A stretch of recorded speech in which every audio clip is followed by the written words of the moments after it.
Segera download Quran Tadabbur, agar dia meraih tafsir kebaikan. dalam genggaman Contoh, Anda. bulan Ramadan adalah bulan Al-Quran.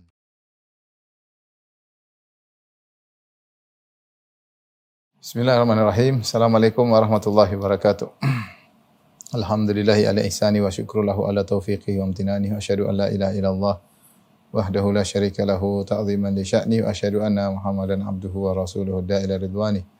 Allahumma salli alaihi wa ala alihi wa ashabihi wa ikhwani. Para rekan-rekan yang rahmati Allah Subhanahu wa taala, kita melanjutkan bahasan kita dari syarah Kitab Tauhid. Kita masuk pada bab ke-18 tentang ma jaa'a anna sababa kufri bani Adam wa tarkihim dinahum huwal ghulu fi salihin. Bahwasanya penyebab utama kekafiran adalah berlebih-lebihan dalam mengagungkan orang-orang saleh. Ya, sebab utama seorang kaum dahulu meninggalkan agama mereka adalah karena sikap berlebih-lebihan kepada orang-orang saleh, ya. Tahu bahwasanya sebagaimana kita dalam berdakwah kita memiliki tahapan-tahapan, maka iblis juga ketika berdakwah menuju kepada kesyirikan juga melalui tahapan-tahapan, melalui proses, ya. Sebagaimana yang kita jelaskan dalam kisah awal bagaimana sebab kaum Nabi Nuh terjerumus dalam kesyirikan, ya. Iblis juga memiliki program, memiliki tahapan, ya. Seperti dalam hadis Rasulullah SAW mengatakan inna iblis wada'a asyahu 'alal ma' thumma yab'atsu sarayahu. Sungguhnya iblis meletakkan singgasananya di atas air, kemudian dia mengirim anak buahnya untuk menggoda. Fa'adhamuhum adnahum minhu manzilatan a'dhamu fitnah. Yang paling dekat kedudukannya dengan iblis dari anak buahnya adalah yang paling besar fitnahnya. Wa yaji'u ahaduhum. Kemudian akhirnya mereka mulai laporan, wahai iblis, kami sudah begini, kami sudah begini, kami sudah begini. Intinya sebagaimana para anbiya mereka berjuang dalam berdakwah, menyuruh manusia kepada Allah Subhanahu wa taala, demikian juga iblis dan anak buahnya mereka juga berjuang untuk menjerumuskan manusia dalam kesyirikan. Di antara sarana yang sering digunakan iblis untuk menjerumuskan orang dalam kesyirikan dan ini sering berhasil adalah sarana al-ghulu, berlebih-lebihan, ekstrim dalam pengkultusan terhadap orang-orang saleh, ya. Kita lihat secara sederhana bahwasanya kesyirikan yang terjadi di alam semesta, ya, rata-rata adalah kembali kepada pengkultusan terhadap orang saleh. Ya, secara sederhana kita sampaikan contoh, orang yang menyembah Nabi Isa. Kenapa? Karena mengkultuskan Nabi Isa yang berlebih-lebihan. Dan ini orang saleh. Demikian juga kenapa orang menyembah Uzair? Wa qalatil yahudu Uzairun ibnullah. Berkata orang Yahudi bahwasanya Uzair adalah putra Allah. Kenapa mereka menganggap Uzair putra Allah? Karena berlebihan kepada orang saleh. Sehingga akhirnya mengangkat Uzair sebagai orang saleh dan diangkat sebagai putra Allah Subhanahu wa taala. Demikian juga kita lihat misalnya kaum Nabi Nuh sebagaimana kita jelaskan. Mereka ternyata menyembah berhala-berhala, ya. Suwa, Yaguth, Ya'uq, Nasr, 5 berhala yang disembah oleh kaum Nabi Nuh rata-rata adalah orang-orang soleh yang dikultuskan akhirnya disembah. Disembah, ya. Demikian juga kita orang menyembah Husain zaman sekarang, orang Syiah menyembah Husain. Ya Husain, ya Husain, labbaik ya Husain. Ya Fatimah, ya Fatimah. Kenapa? Karena Husain orang soleh. Fatimah juga orang soleh. Demikian juga kalau kita lihat kepada agama lain seperti yang menyembah Siddhartha Gautama. Siddhartha Gautama kalau kita baca sejarah biografinya bukanlah sesuatu yang bisa, dia bukan pencipta, dia bukan menciptakan alam, dia menciptakan hewan, menciptakan burung, tidak pernah disebutkan dalam biografinya dia mencipta. Dia bukan Tuhan. Alam sudah ada sebelum dia ada. Kemudian ketika dia ada, kemudian dia orang yang bijak, yang soleh, diikuti oleh anak murid-muridnya, akhirnya sekarang disembah. Disembah, ya. Jadi pengkultusan ini adalah sumber utama menjerumuskan orang-orang dalam kesyirikan, ya. Makanya kita dapati Nabi sallallahu alaihi wasallam sangat tegas dalam mengambil tindakan preventif.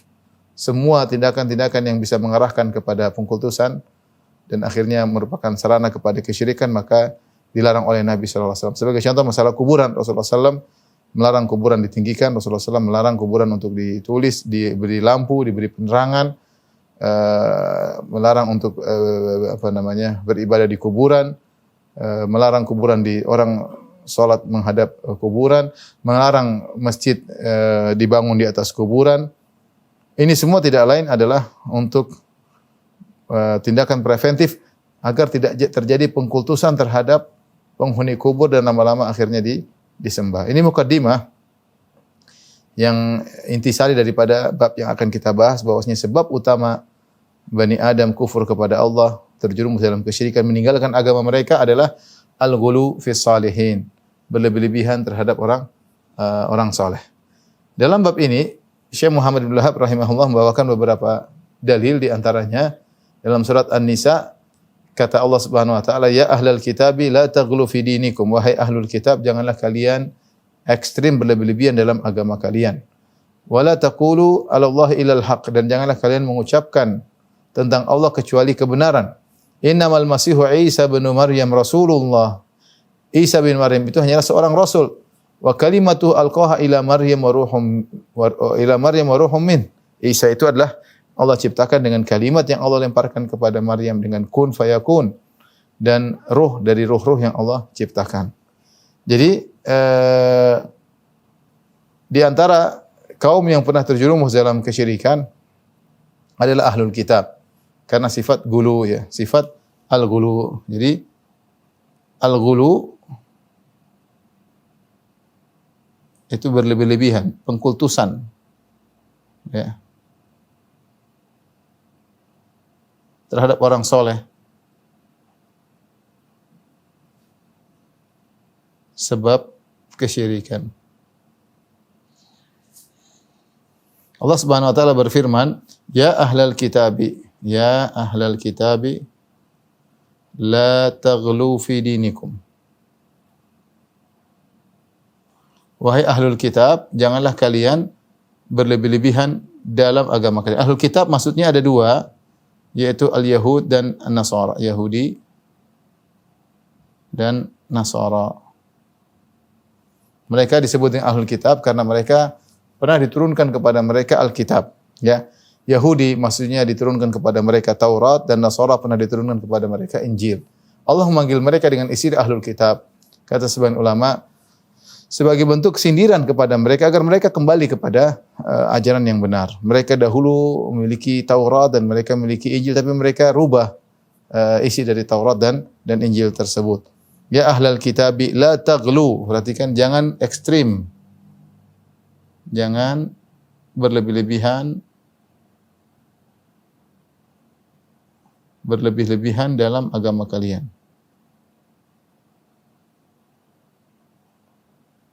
Apa sikap berlebih-lebihan orang Yahudi? Ya, orang Yahudi berlebih-lebihan adalah mengatakan Uzair adalah putra Allah. Uzair adalah putra Allah. Nasara mengatakan adalah Al-Masih Isa alaihissalam adalah putra Allah. Tentunya untuk masalah Nasara mereka ada beberapa mazhab. Ada beberapa mazhab, tapi yang terkenal mereka mengatakan Nabi Isa adalah putra Allah, ya.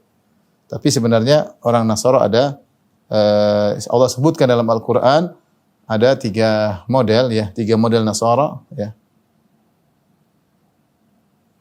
Nasara yang pertama yang menganggap, yang menyatakan Allah adalah Isa. Adalah Isa, ya. Laqad kafara alladziina qalu innallaha huwal masih ibnu Maryam. Dalam Al-Qur'an Allah berfirman, laqad kafara alladziina qalu, sungguh telah kafir orang yang berkata innallaha huwal masih ibnu Maryam. Innallaha huwal masih ibnu Maryam. Sungguh telah kafir orang-orang yang mengatakan Allah adalah Isa. Isa adalah Allah, adalah Isa. Ini pendapat, ya, di antara perkataan orang Nasara, ya. Ada yang mengatakan, ya, bahwasanya, ya,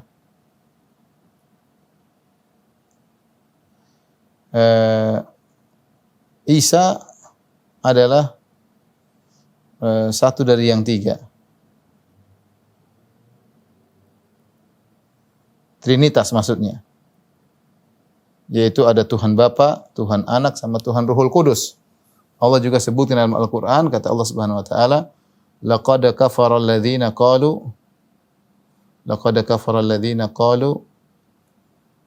ya, inna Allaha thalithu thalatha. Sungguh telah kafir orang yang mengatakan Allah satu dari yang tiga. Ya. Sungguh kafir yang menyatakan Allah satu dari yang tiga. Jadi ini yang mereka bilang bahwasanya satu Tuhan tapi tiga oknum. Adapun yang ketiga di kalangan Nasara adalah mengatakan Isa adalah putra Allah. Wa qalu ittakhadha ar-rahmanu walada. Wa qalu ittakhadha ar-rahmanu walada. Laqad ji'tum syai'an idda, dalam surat Maryam. Mereka menyatakan, mereka berkata Allah punya anak. Mereka berkata Allah punya anak. Ya. Inilah gulu yang terdapat pada Yahudi maupun Nasara. Dan Allah isyaratkan dalam surat Taubah, kata Allah Subhanahu wa taala, wa qalatil yahudu Uzair ibn Allah, kata Allah Subhanahu wa taala, ya. Wa qalatil yahudu Uzair ibn Allah.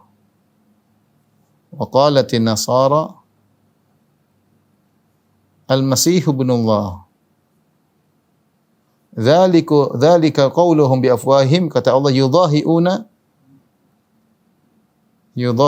qaulal ladzina kafaru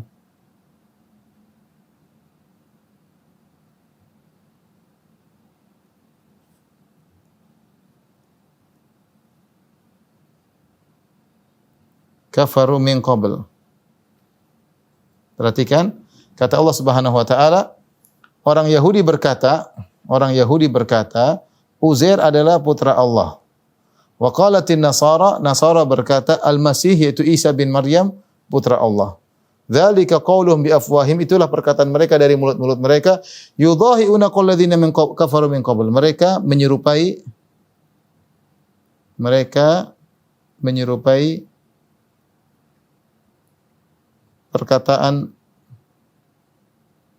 orang-orang musyrik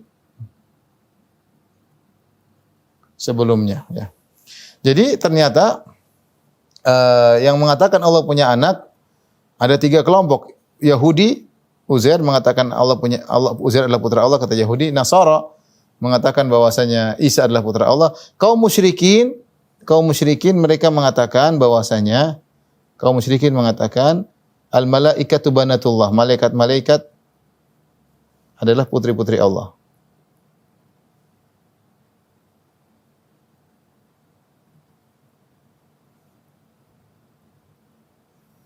Dan menyatakan Allah punya Tuhan, punya anak, itu sudah bukan perkara yang baru. Kalau kita baca sejarah Yunani kuno, bukan Yunani. Ketika mereka berbicara tentang ketuhanan, tentang dewa-dewa mereka tinggal di Gunung Olympus misalnya, mereka mengatakan bahwasanya dewa-dewa punya anak, ya. Seperti mereka mengatakan misalnya Hercules adalah putra dewa Zeus dan macam-macam, ya. Dan macam-macam. Inilah bentuk dari gulu, yaitu bentuk gulu, yaitu pengkultusan terhadap makhluk sehingga diangkat derajatnya sampai pada derajat Tuhan. Di antaranya mengatakan bahwasanya Tuhan punya anak. Tentunya kalau Tuhan punya anak repot, berarti anak tersebut sama seperti Tuhan, ya. Jika Tuhan punya anak, gampangannya,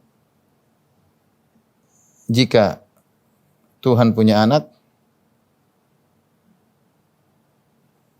maka anak tersebut seperti bapaknya. Sudah jelas itu. Berarti kalau seperti bapaknya, berarti Tuhan tidak esa lagi. Nanti lama-lama punya cucu, punya macam-macam. Makanya dalam Al-Qur'an kata Allah Subhanahu wa taala, "Qul in kana lirrahmani walad." Qul in kana lirrahmani waladun fa ana awwalul abidin. Di antara satu tafsiran. Katakanlah wahai Muhammad, katakanlah jika Ar-Rahman punya anak, yaitu Allah,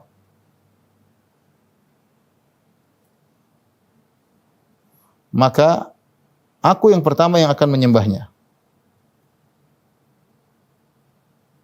Akan menyembah anak tersebut. Ini di antara salah satu tafsir. Tentu ada tafsir yang lain. Tapi di antara tafsir ini, kenapa? Karena anak akan mengambil hukum bapak. Nah, ini keturunan bapaknya kok. Makanya Allah tutup itu sebenarnya Allah berfirman, "Qul huwallahu ahad, Allahus samad, lam yalid wa lam yulad." Allah tidak melahirkan, Allah tidak dilahirkan. Jadi Allah walam yakul lahu kufuwan ahad, dan tidak satu pun setara dengan Allah, karena konsekuensi dari Allah punya anak berarti Allah tidak esa lagi, dan ada yang sama dengan Allah. Sebagaimana Allah berhak disembah, sang anak juga berhak untuk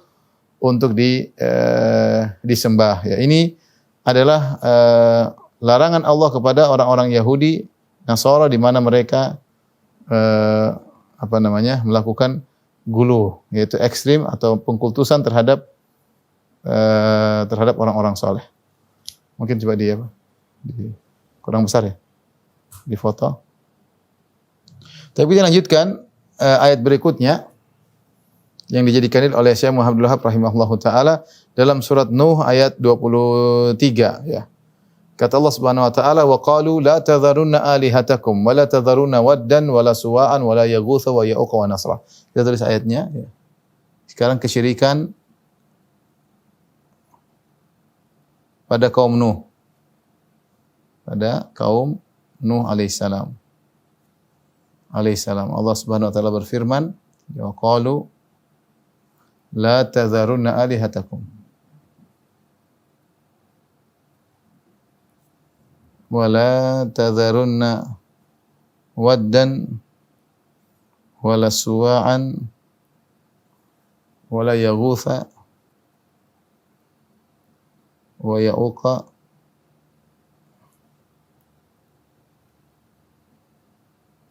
wa nasra." Ya, dalam surat Nuh ayat 23 ya. Ini ayat menjelaskan tentang kisah awal terjadinya kesyirikan pada kaum Nabi Nuh. Allah berfirman, wa qalu ya, mereka berkata mereka di sini maksudnya adalah pembesar-pembesar kaum Nuh.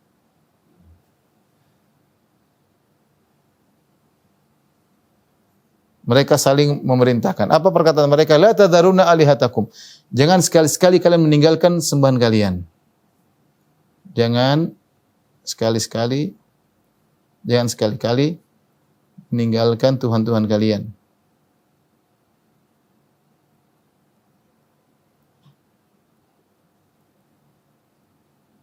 Siapa sembahan mereka? Wala tadharunna wad. Ini wad. Ini sembahan mereka yang pertama. Wad. Suwa. Sembahan mereka yang kedua. Ya'uq. Sembahan mereka yang ketiga. Yaguth, kemudian Ya'uq yang keempat. Nasr yang kelima. Ini lima orang-orang soleh.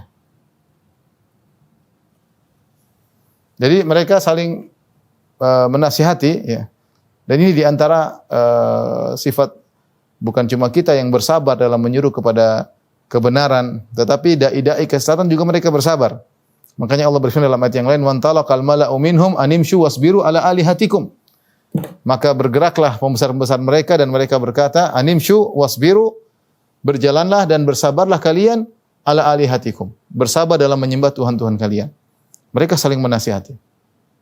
Demikian dalam surat Al-Furqan bahwasanya orang-orang musyrikin berkata, "In kada la yudhilluna an alihatina laula an sabarta alaiha." Kata Allah Subhanahu wa taala, orang-orang musyrikin berkata, "In kana la yudhilluna an alihatina." Hampir saja Muhammad itu menyesatkan kita dari Tuhan-Tuhan kita. Muhammad ini hampir menggelincirkan kita, menyesatkan kita dari Tuhan-Tuhan kita. Laula an sabarna alaiha, kalau bukan kita bersabar dalam menyembah Tuhan-Tuhan kita. Jadi Jangan kita sangka hanya orang-orang beriman yang sabar dalam berdakwah. Mereka juga bersabar. Mereka juga berjuang. Mereka juga berinfak. Innal ladzina kafaru yunfiquna amwalahum liyasuddu an sabilillah. Sungguhnya orang kafir mereka menginfakkan harta mereka untuk menghalangi orang dari jalan Allah Subhanahu wa taala. Mereka juga berjuang, mereka juga berdoa, mereka juga pergi hutan belantara. Mereka juga saling berwasiat untuk tegar dalam kesyirikan. Ya, ini contohnya. Kaum Nabi Nuh mengatakan, "La tadharunna alihatakum." Jangan sekali-sekali tinggalkan Tuhan kalian. Tetaplah tegarlah dalam menyembah Tuhan-Tuhan kalian. Mengesankan bahwasanya kita harus bela Tuhan-Tuhan kita, ya. Kita harus bela sembahan-sembahan kita, ya, seperti itu. Makanya ada namanya jihad fisabilillah, ada jihad fisabilillah syaitan. Ya. Jihad di jalan Allah, jihad di jalan syaitan, ya. Ada kaum yang bela tauhid, ada kaum yang bela kesyirikan. Dan inilah demikian dalam kehidupan dunia ini adanya pertikaian hak dan batil sampai hari kiamat, enggak akan pernah selesai. Ada orang-orang menyuruh kepada tauhid, orang menyuruh kepada kesyirikan sampai hari kiamat. Ya, sampai hari kiamat. Di sini bagaimana pembesar-pembesar kaum Nabi Nuh, mereka saling berwasiat dan mereka menasihati kepada kaumnya untuk tidak meninggalkan sembahan-sembahan mereka ini. Siapakah 5 orang-orang soleh ini? Ini dijelaskan. Siapakah mereka? Dijelaskan oleh Ibnu Abbas dalam Sahih Bukhari.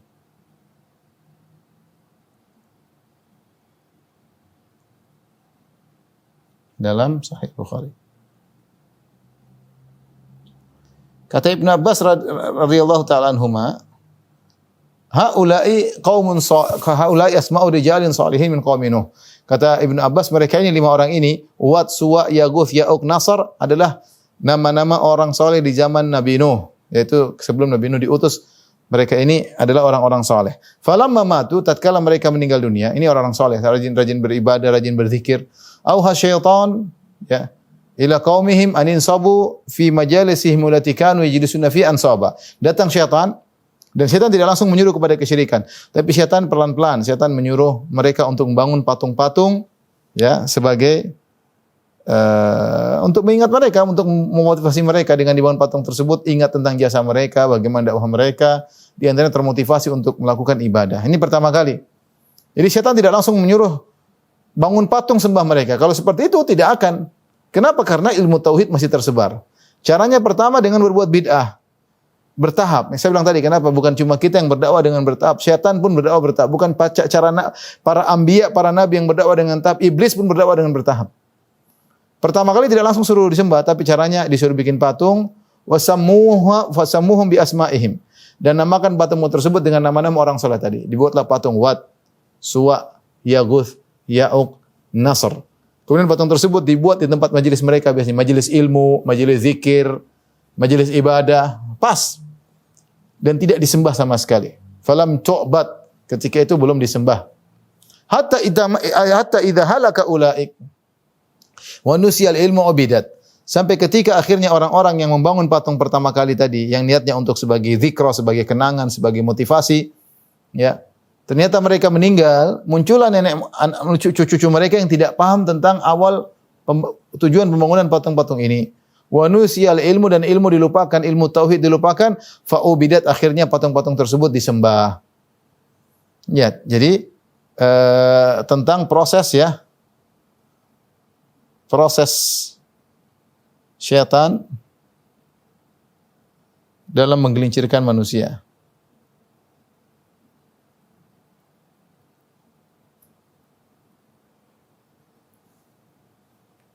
Ya, dengan pengkultusan terhadap orang-orang soleh. Orang soleh. Oleh karenanya, hal ini disampaikan oleh Ibnu Hajar rahimahullah ta'ala, bahwasanya awal kesyirikan terjadi di alam semesta gara-gara al-ghulu fis salihin. Berlebihan dalam orang soleh. Dan inilah kesyirikan yang pertama kali. Ini adalah sejarah kesyirikan yang pertama kali di alam semesta. Sejarah kesyirikan pertama kali di alam semesta. Di alam semesta. Jadi dalam riwayat kata Ibnu Abbas radhiyallahu taala anhu, baina Adam wa Nuh asyrat qurun, antara Adam dan Nuh ada 10 generasi, tapi tidak ada kesyirikan.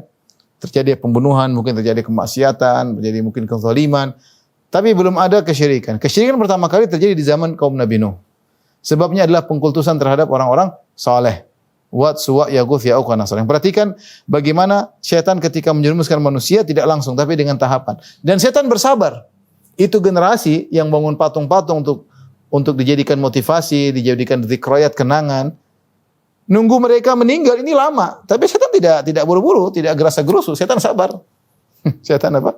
Sabar. Mungkin mereka 40 tahun lagi baru meninggal semuanya. Satu generasi 50 tahun lagi atau 60 tahun apalagi zaman dahulu. Mungkin umur mereka panjang-panjang. Nabi Nuh saja berdakwah 950 tahun. Seandainya generasi tersebut umurnya sampai 200 tahun, 300 tahun, setan sabar. Yang penting generasi tersebut semuanya mati. Setelah generasi tersebut mati, tidak ada lagi dakwah tauhid, ilmu fanusial, wanusial, ilmu dilupakan.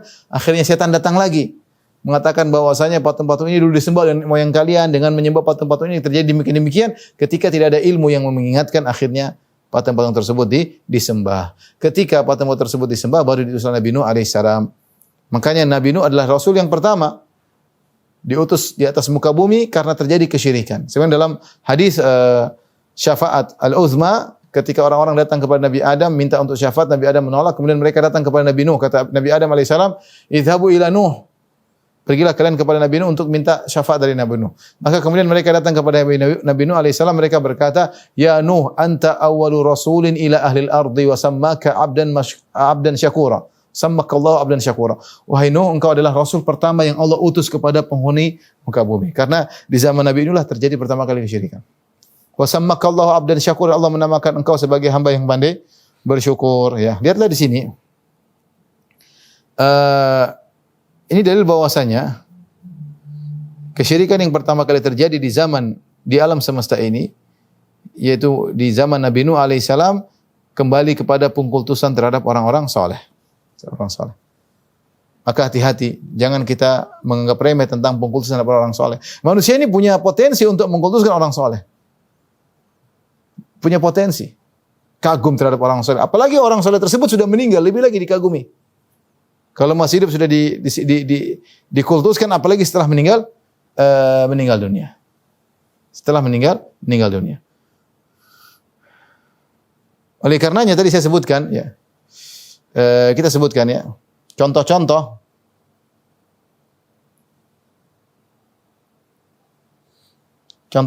pengkultusan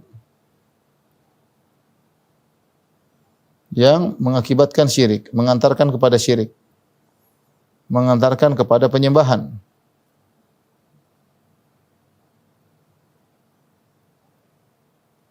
Tadi sudah kita sebut pertama kaum Nuh.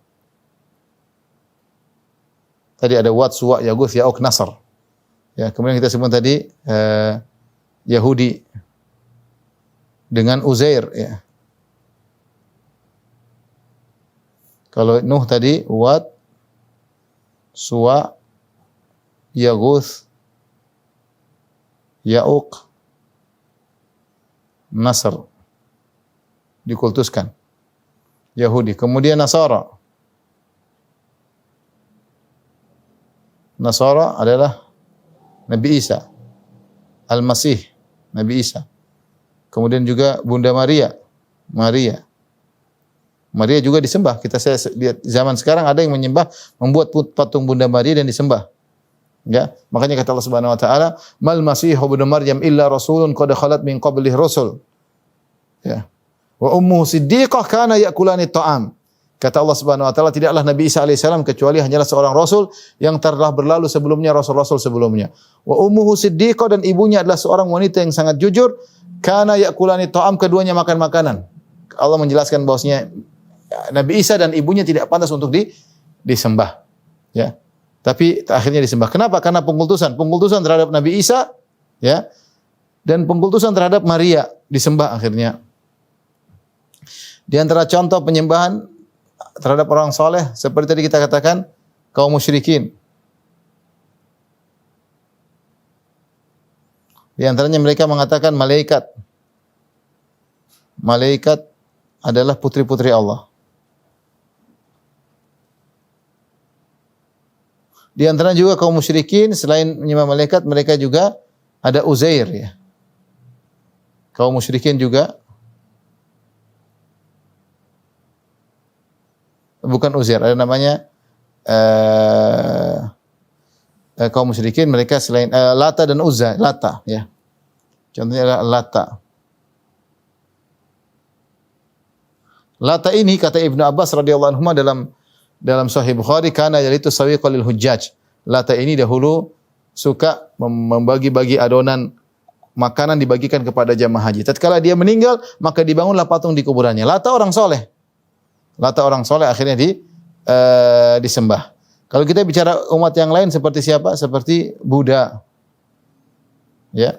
Buddha yang menyembah Siddhartha Gautama yang dia akhirnya pada asalnya dia bukan Tuhan. Ya. Saya enggak tahu Konghucu atau yang lain, saya wallahu alam. Tapi intinya ini semua menunjukkan ya bahwasanya pengkultusan terhadap orang-orang soleh itu sebab mereka disembah. Sebab mereka disembah ya. Karenanya Nabi SAW melarang seluruh sarana yang bisa mengantarkan kepada kesyirikan. Tapi kita lanjutkan. Berikutnya kita tambahkan di sini bisa juga ya. Orang-orang yang menyembah Nabi. Sebagian kaum muslimin yang menyembah Nabi Muhammad SAW.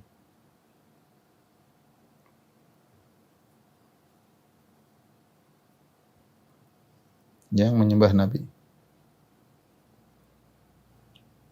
Menyembah Nabi artinya berdoa kepada Nabi SAW. Minta kepada Nabi SAW. Istighosah kepada Nabi setelah Nabi meninggal dunia. Demikian juga yang menyembah wali-wali. Kita boleh tambahkan lagi. Yang beristighosah kepada para wali. Ini juga adalah bentuk penyembahan terhadap mereka. Berdoa kepada para wali. Ini semua karena berkaitan dengan pengkultusan terhadap orang-orang soleh. Baik, kita lanjutkan. Nabi SAW atau dalil ketiga, kata Syekh Abdul Wahab rahimahullahu ta'ala.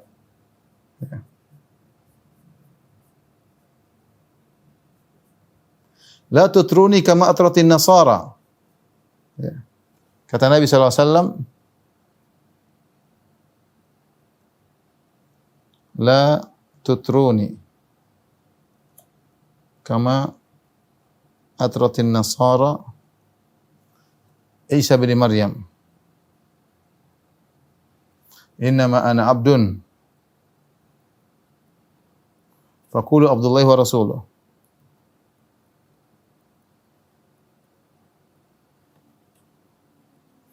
Kata Nabi SAW, jangan berlebih-lebihan kepadaku.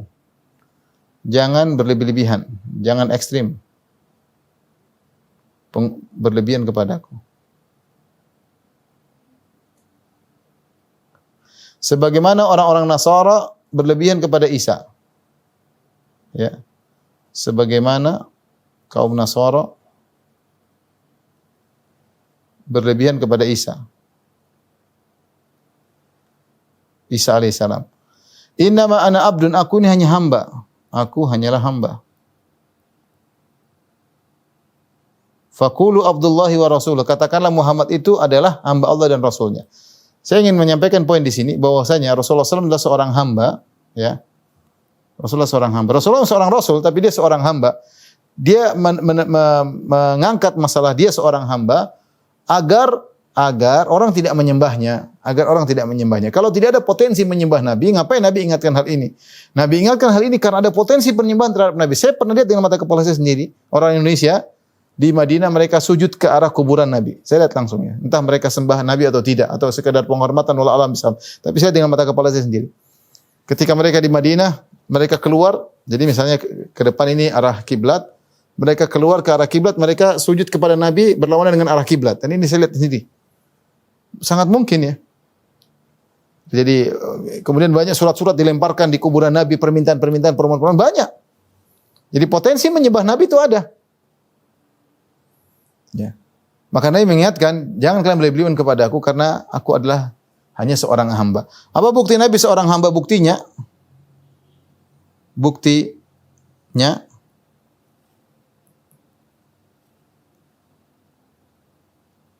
ya. Buktinya Nabi seorang hamba banyak ya. Perhatikan. Nabi sakit. Nabi menikah seperti hamba yang lain. Nabi lupa. Nabi buang hajat. Nabi lapar. Nabi meninggal. Ya. Kata Allah, innaka mayyitun wa innahum mayyitun. Kau meninggal sebagaimana mereka akan meninggal. Yang lebih menunjukkan lagi, Nabi beribadah kepada Allah.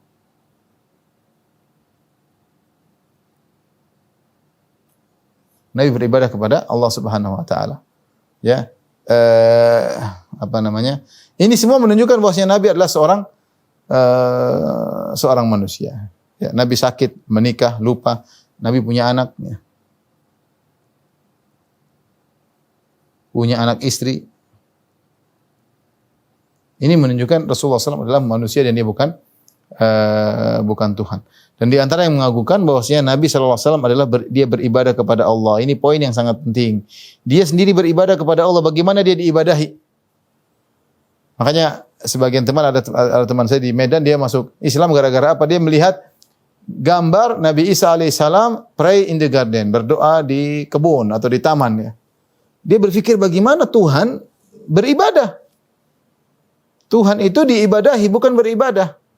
Dan Nabi Isa yang berkata, ya ini Abdullah atanil kitab wa ja'alni nabiyya wa ja'alni mubarakan aina ma kuntu wa awsani bis salati wa zakati. Dan Allah mewasiatkan aku untuk salat dan bayar zakat. Kalau dia Tuhan, ngapain dia salat? Dan dalam perjanjian baru disebutkan bahwasanya Nabi Isa salat, Nabi Isa sujud, Nabi Isa berdoa kepada Allah. Di antara ciri-ciri bahwasanya Muhammad adalah seorang manusia adalah dia beribadah kepada Allah Subhanahu wa taala. Dia salat, bahkan salatnya luar biasa sampai kakinya bengkak. Kalau dia Tuhan, ngapain dia beribadah? Nah, Nabi Isa pun demikian, ya. Nabi Isa pun demikian. Maka seorang tidak boleh mengkultuskan Nabi sallallahu alaihi wasallam berlebih-lebihan sampai mengangkat derajat Nabi pada derajat Tuhan. Sebagaimana pernyataan salah seorang yang berlebih-lebihan, ya. Dia mengatakan, "Fa inna min judika ad-dunya wa dharrataha wa min ulumika ilmal lauhi wal qalami."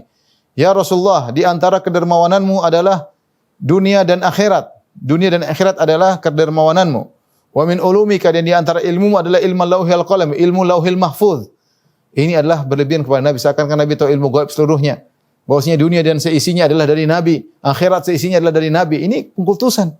Tidak benar, ini semua dari Allah. Seandainya ucapan tersebut ditujukan kepada Allah, sungguh tauhid yang sangat agung. Coba kita ganti maknanya. Seandainya kita mengatakan, wa inna min judika ya Allah ad-dunya wa dharrataha, di antara kedermawananmu wahai Allah, yaitu dunia dan akhirat. Wa min ulumika ya Allah, dan di antara ilmu wahai Allah, ilmu lauhil qalam, ilmu lauhil mahfuz. Maka tepat buat Allah. Tapi kalau digantikan buat Nabi, masalah. Kalau dunia dan akhirat adalah dari Nabi, dari Allah mana kalau begitu? Kalau ilmu lauhil mahfuz diketahui oleh Nabi, terus ya apa bedanya Nabi dengan Allah Subhanahu wa taala?